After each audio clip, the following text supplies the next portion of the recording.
হাসির রাজা, জ্ঞানের রাজা, রসিক রাজা। কি আজকে এত বেলা হতে চললো কিন্তু সবাই এখনো পর্যন্ত এলো না? এই সব হলো কুঁড়েমির লক্ষণ মহারাজ। আপনি একদিন যারা যারা দেরি করছে তাদের চাপকে দেবেন, সিধে হয়ে যাবে। আর বলবেন না মহারাজ, আজকে গিন্নি কাঁচা লঙ্কা দিয়ে কুচো চিংড়ির ঝালটা যা বানিয়েছিল না, খেতে খেতে দেরি হয়ে গেল। গোলগাপ্পি দেওয়ার আর জায়গা পাও না না? বিশ্বাস করুন, সত্যি খুব ভালো রান্না করেছিল গিন্নি, তাই আবার আরেক হাঁড়ি ভাত চড়াতে বললাম। আর সেটা খেয়ে আসতেই তো দেরি হয়ে গেল। আরো এক হাঁড়ি? মহারাজ কিছু মনে করবেন না, এই পাঠশালা বন্ধ করে সব গুছিয়ে তাপে এলাম। সুপ্রভাত মহারাজ। সুপ্রভাত মহারাজ। প্রভাত আজকে আর শুনেই। তোমরা সবাই এত কুঁড়ে হয়ে গেছো যে কি বলবো। মহারাজ, এই কুঁড়েমির আসল কারণ হচ্ছে চর্বি। কথায় আছে, যত বেশি চর্বি তত তাড়াতাড়ি মরবি। আপনি কি বলতে চাইছেন মন্ত্রী মশাই, যে আমি তাড়াতাড়ি মরে যাব আর আপনি মজা দেখবেন? ঠাকুর ঘরে কে, আমি তো কলা খাইনি ব্যাপার হয়ে গেল। গোপালের একদম মোক্ষম জায়গায় আঘাত লেগেছে, যাকে বলে ওই আঁতে ঘা। তুমি বেশি কথা বলো না বৈদ্য, ছুঁচ করে চালুনির বিচার। হ্যাঁ, বৈদ্য তো দেরি করেই এসেছে। আমার মনে হয় প্রত্যেককে এমন ভাবে প্রশিক্ষণ দেওয়া দরকার যাতে তারা একটু চনমনে হয়ে ওঠে। হ্যাঁ মহারাজ, তাহলে আগামীকাল থেকেই শুরু হোক ব্যায়াম আর অস্ত্র শিক্ষা। হ্যাঁ, কুঁড়ে থাকলে রাজ্যের কোনো বিপদ আপদেই সভাসদেরা কাজে আসবে না। ঠিক বলেছেন মহারাজ। তাহলে আর দেরি কেন, চলো সবাই এখনই আমরা মাঠে যাই। এই তো মহারাজ ভরপেট খেয়ে এলাম, এখনই মাঠে? ও সব অজুহাত দিয়ে লাভ নেই, চলো চলো চলো।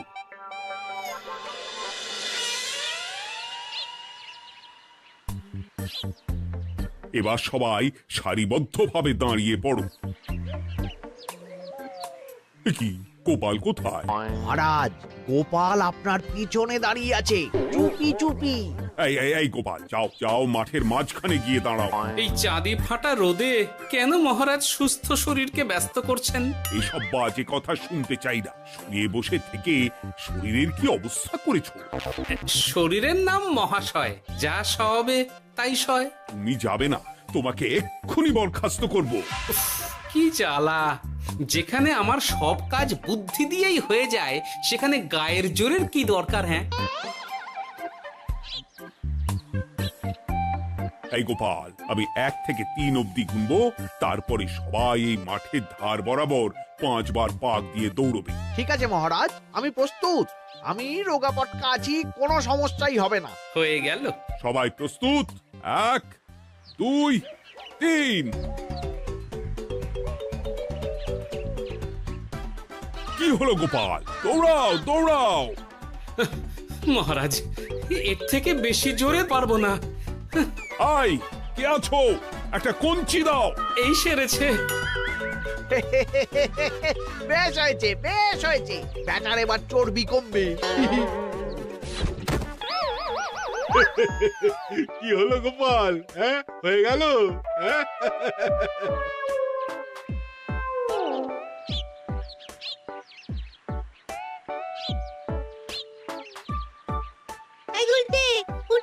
আমাদের দাদু উল্টে গেছে। হ্যাঁ, তাই তো দেখছি। চল চল গিয়ে দেখি। উফ, চেহারার কি অবস্থা বানিয়েছো গোপাল, হ্যাঁ? এতটুকু দৌড়তে গেলেই চিটপটাং। তাড়িয়ে দিন মহারাজ, এরকম বেঢপ চেহারা সভাসদকে আমাদের দরকার নেই। না না, তা বললে হবে নাকি গোপাল? তুমি এক্ষুনি বাড়ি চলে যাও, কালকে আবার মাঠেই দেখা হবে। হ্যাঁ দাদু, বাড়ি চলো। ওরে বাবারে!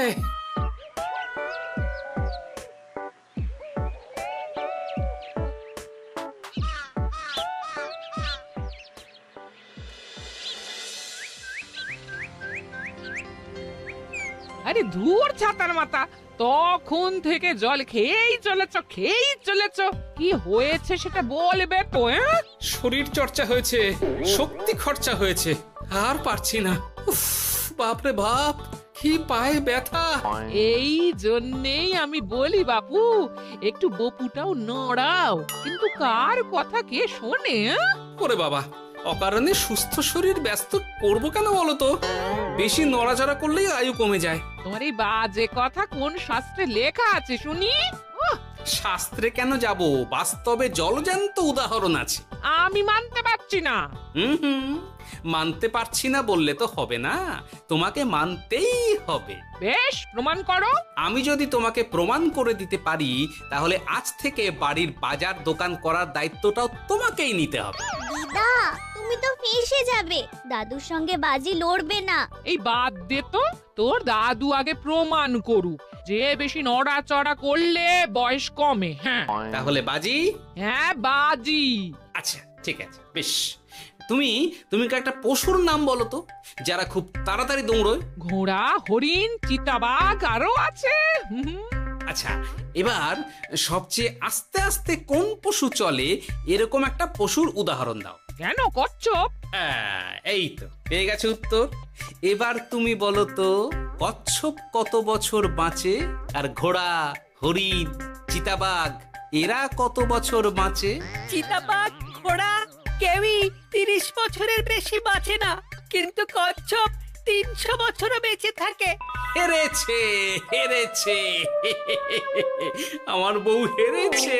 উফ, জীবনের কত বড় চাপ নেমে গেল। হ্যাঁ, এই তুমি আমাকে এভাবে হারালে। তখনই বললাম দাদুর সঙ্গে বাজি লড়তে যেও না। নাও এবার খেলা সামলাও।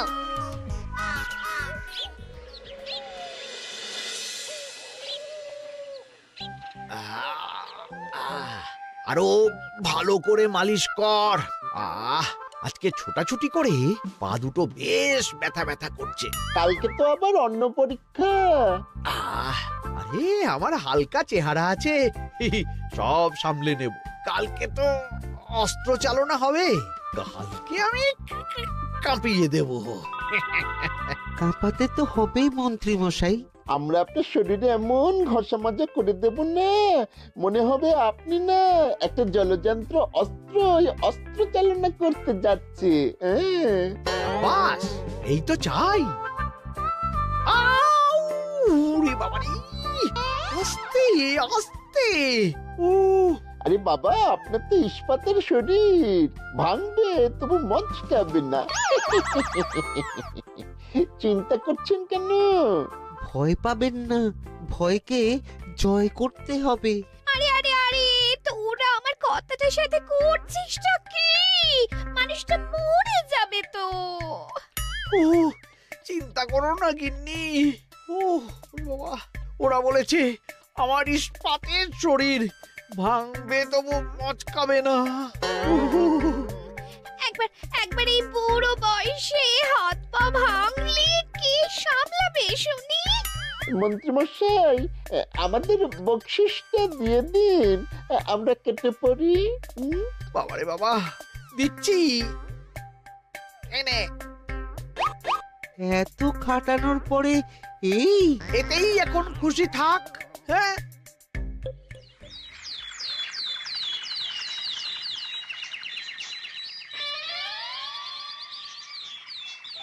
এবার তোমাদের সকলকে অস্ত্র শিক্ষা দেওয়া হবে। উফ, রোজ রোজ কি জ্বালাতনে পড়েছি, বাপরে বাপ। বাবা মা কাউকে ডাকার দরকার নেই, ভালো না লাগলে রাজসভা চাকরি ছেড়ে চলে যাও।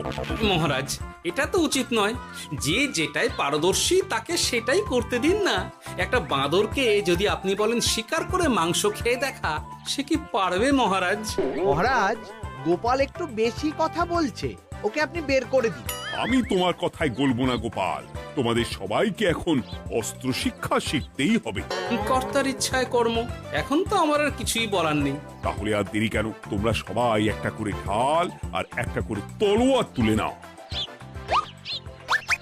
সেনাপতি, বলুন মহারাজ। তুমি সকলকে অস্ত্র শিক্ষা দেবে, তলোয়ার চালানো শেখাবে।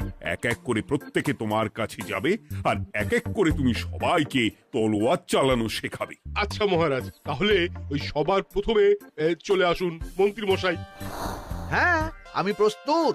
আমার শরীর ইস্পাতের মতো, ভাঙবো তবু মচকাবো না।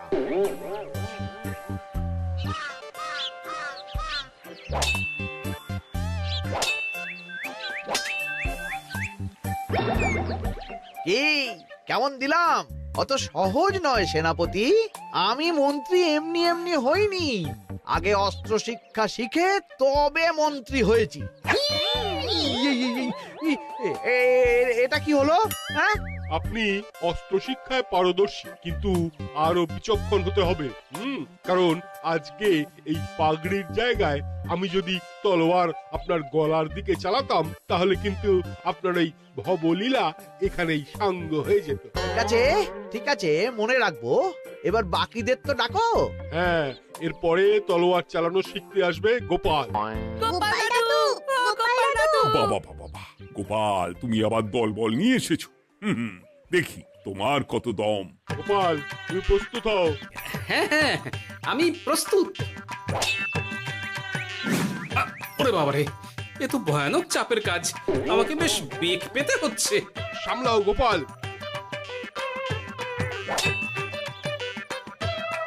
না, আমাকে অন্য রাস্তা দেখতে হবে। সেনাপতি, মহারাজের দিব্যি, তুমি আমার দিকে তলোয়ার ঢাল বাড়াবে না। এই এই, এটা কি হলো? সত্যি তো, এটা কি হলো? গেল গেল গেল গেল গেল গেল গেল, দুটিটা খুলে গেল গো। দেব নাকি এবার কুচ করে কেটে? জিতে গেছি, জিতে গেছি। এটা কি হলো? শত্রুপক্ষ কখনো কারো দিব্যি শুনবে না। আর সেনাপতি, তুমি কি ওখানে দাঁড়িয়ে দাঁড়িয়ে মজা দেখছো? আমি কি করব মহারাজ, গোপাল যে আপনার দিব্যি দিয়ে দিল। গোপাল বেটা খুব চালাক। তাহলে এখন উপায়? ওসব গোপাল তোমাকে বোকা বানাবার জন্য করেছে। তুমি ধুতি ঠিক করে আবার লড়াই চালিয়ে যাও। যথাজ্ঞা মহারাজ।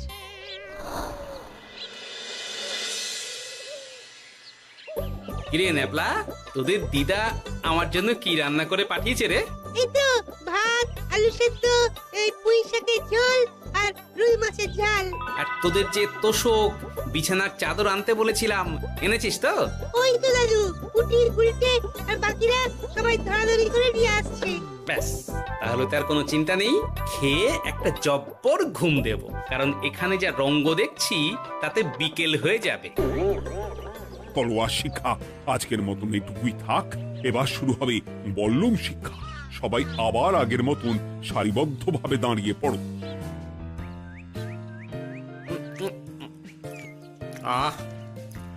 তোদের দিদা ওই সবটা কিন্তু বেশ জব্বর বানিয়েছে। তোদের দিদার হাতের রান্নার কোনো তুলনাই নেই।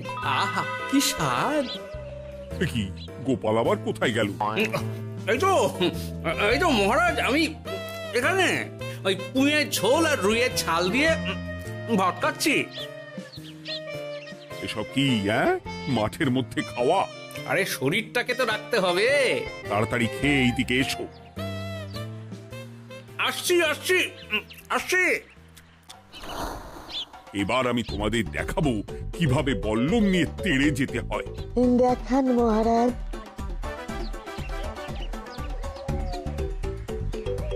এ তো খুবই সোজা মহারাজ। ঠিক আছে, তাহলে বল্লম নিয়ে তেড়ে যাও দেখি। দিন, আপনার হাতের বল্লমটাই দিন।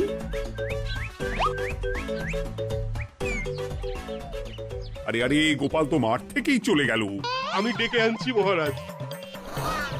আরে আরে, ও গোপাল, গোপাল, মহারাজ ডাকছেন, থামো থামো। মহারাজ বলেছেন বল্লম নিয়ে তেড়ে যেতে, তেড়ে গিয়ে আবার ফিরে আসতে তো উনি বলেননি। আরে এ তো মহা মুশকিল। উনি এক্ষুনি তোমাকে মাঠে ফিরতে বললেন। সেটা আপনাকে বলতে পারে সেনাপতি, আমাকে তো বলেনি। আমি চললাম।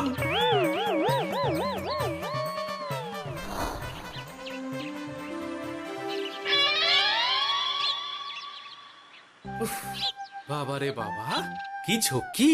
অনেক বুদ্ধি করে মাঠ থেকে খাটে চলে এসেছি। আমি আর উঠছি না। এ কি বলি, তোমাদের তো এখন অস্ত্র শিক্ষা নেওয়ার কথা। হ্যাঁ, তোমার বলা নেই, কোয়া নেই, অমনি বাড়ি চলে এলে। আরে বাবা, ওইসব অস্ত্র শিক্ষা মানেই সুস্থ শরীরকে ব্যস্ত করা, অসহ্য খাটনি, অযথা কষ্ট। কষ্ট করলে তবেই কেষ্ট পাওয়া যায়। হ্যাঁ, তোমায় আমি আগেও বুঝিয়েছি, যেখানে বুদ্ধি কথা বলে সেখানে দেহের শক্তি নীরব দর্শক গিন্নি। আরে বাবা, সে না হয় বুঝলাম, কিন্তু মহারাজ তো ভালোর জন্য সবাইকে অস্ত্র শিক্ষা দেওয়ার চেষ্টা করছে না? আরে বাবা, যার যা কাজ তাকে সেটা করালেই পারে। মহারাজ তো সেটা বুঝতেই চাইছেন না। আমি এখন ঘুমো।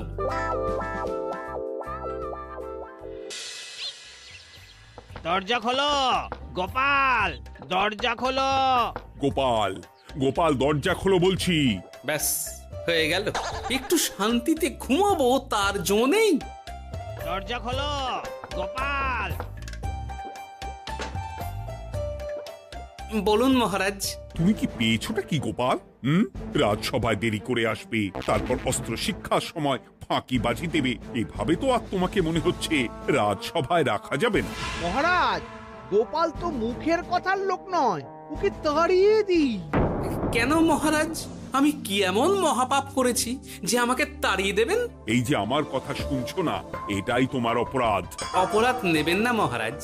পণ্ডিতের দায়িত্ব পুজো করা, সভাকবির দায়িত্ব কবিতা বলা, সাহিত্য চর্চা করা, আর আমার দায়িত্ব হাসি মজা করে আপনার মন ভালো রাখা। কিন্তু আপনি আমাকে জোর করে যুদ্ধের ময়দানে ঠেলে দিতে চাইছেন। এটা আমার ইচ্ছে। আমিও তো মহারাজ ইচ্ছে করলেই অনেক কিছু করতে পারি। চোখ বন্ধ করে লক্ষ্য ভেদ করতে পারি, শুধু বুদ্ধি দিয়ে। আরে বাহ, এত বড় কথা! তাহলে মহারাজ, ওকে বলুন পরীক্ষা দিতে। কি পরীক্ষা? আমি একটা ঘরে বর্ম পরে দাঁড়িয়ে থাকবো, তোমার হাতে অস্ত্র দেব, আমার মাথায় একটা আপেল থাকতে হবে, আর তুমি কিভাবে আমার মাথা থেকে ওই আপেল ফেলতে পারো দেখব। এ তো খুবই সোজা।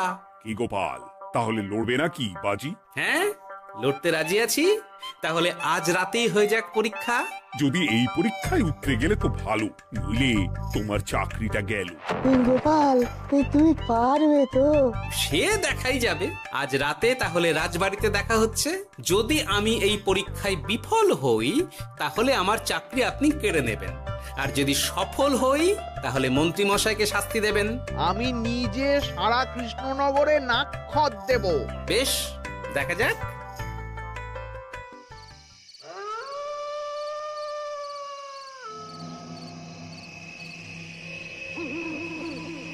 কি মন্ত্রীমশাই, ব্যবস্থা সব ঠিকঠাক হয়েছে তো? হ্যাঁ, এবার শুধু গোপালের পরীক্ষার পালা। আমি তাহলে বাইরে গেলাম, গোপালকে পাঠিয়ে দিচ্ছি।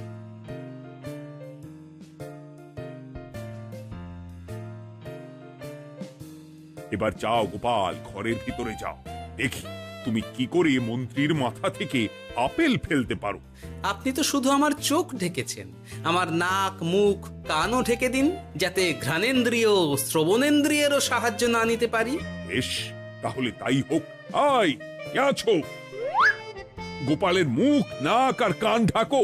যথা আজ্ঞা মহারাজ। একটু একটু মোটা কাপড় দিয়ে নাক মুখ ঢাকো, হ্যাঁ, যাতে সেভাবে আপেলের গন্ধ না পাই। বেশ বেশ।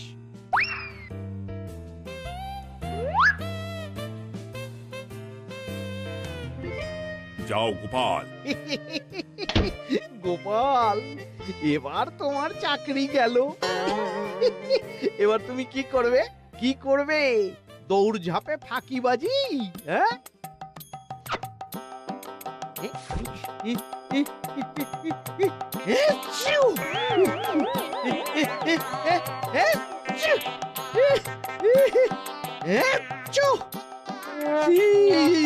গেল গেল গেল গেল গেল, আপেল পড়ে গেল।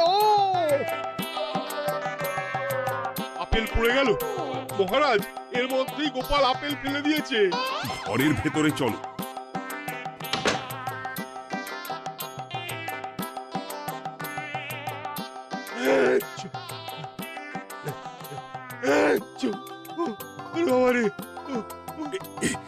কি ওরে বাবা, কি ঝাঁজ! ওরে বাবা! কি মহারাজ, দেখলেন তো গোপালের চমক? অস্ত্র ছাড়াই আপেল ফেলে দিলাম। কি, এটা তো তুমি নীতি বিরুদ্ধ কাজ করেছো। সারা ঘরে নস্যি ছড়িয়ে দিয়েছো। মহারাজ, হাঁটতে গিয়ে আপেল পড়ে গেছে। এবার সারা কৃষ্ণনগরে নাক্ষত দিতে হবে। সত্যি সত্যি গোপাল, বুদ্ধিতে তোমার জুড়ি মেলা ভার।